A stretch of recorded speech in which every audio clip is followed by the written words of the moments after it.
प्रधानमंत्री मोदी जी के नेतृत्व में एक नए भारत का हम दर्शन कर रहे हैं। इस भारत को दुनिया के एक बड़ी ताकत के रूप में स्थापित करने के लिए आवश्यक है कि डबल इंजन की सरकार को और भी ताकत दिए जाने की आवश्यकता है, और भी ताकत दिए जाने की आवश्यकता है। एक तरफ मोदी जी के नेतृत्व में एक भारत श्रेष्ठ भारत बन रहा है और दूसरी तरफ इंडी गठबंधन आपसी मनमुटाव को देश के विभाजन और विखंडन की ओर लेके जा रहा है। आपने हाल ही में जम्मू कश्मीर विधानसभा के अंदर उस प्रस्ताव को देखा होगा जिसमें उन्होंने कहा है कि हम कश्मीर के अंदर धारा 370 को फिर से बहाल करेंगे। यानी आतंकवाद की जड़ जो धारा 370 है, जिसे 5 अगस्त 2019 को प्रधानमंत्री मोदी जी ने हमेशा के लिए समाप्त कर दिया है। कांग्रेस और समाजवादी पार्टी को अपनी स्थिति स्पष्ट करनी चाहिए कि जम्मू कश्मीर विधानसभा के इस प्रस्ताव पर वो बोले, क्यों उनका मुंह बंद है इस पर? ये फिलिस्तीन के नाम पर आंसू बहाने वाले लोग, पाकिस्तान के नाम पर आंसू बहाने वाले लोग जम्मू कश्मीर के इस मुद्दे पर मौन क्यों बने बैठे हैं?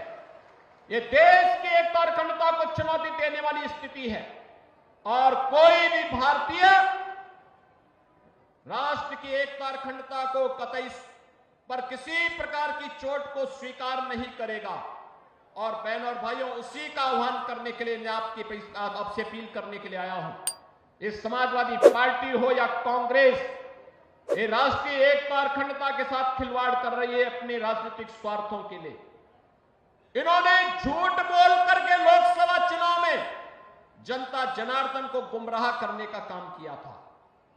उस समय इन्होंने अनर्गल प्रलाप किए थे।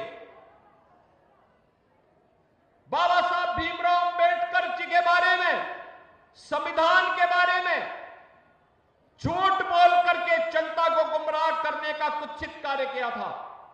लेकिन अब तो आपके पास सब कुछ स्पष्ट हो चुका है कि कांग्रेस और समाजवादी पार्टी झूठ बोल करके जनता को गुमराह करके एक और संविधान के बारे में, आरक्षण के बारे में गुमराह कर रही थी, दूसरी तरफ खटाखट योजना से लोगों को बहका भी रही थी।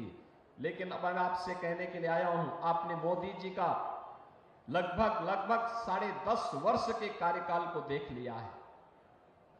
बाबा साहब भीमराव अंबेडकर के पंचतीर्थ बनाने का काम मोदी जी ने किया है।